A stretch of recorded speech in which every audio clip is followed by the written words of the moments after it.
Uylanib qo'yib uzoq safarga ketmanglar bolalar. Agar uzoq safarga ketadigan bo'lsangiz, uylanmang bo'lmasa. Bo'lmasam tashlab ketmang, birga olib keting.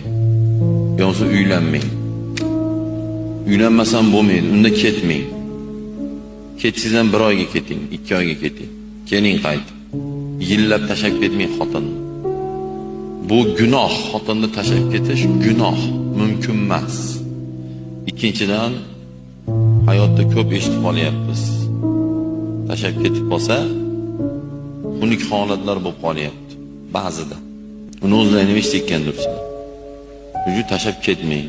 Chunki u omonat, Xudoning omonatida xotin. U meni yo dadasini yo katta xolasini omonati emas. Sozmash kuyov bolaga shu turmushga chiqayotgan qiz Allohning omonati. Ursa, so'ksa, xorlasa, xo'rlasa, kamsitsa, unga yillab tashlab ketsa, qiyomatda Xudo mazalarini ochirib yuboradi. Uylanib qo'yib uzoq safarga ketmanglar bolalar.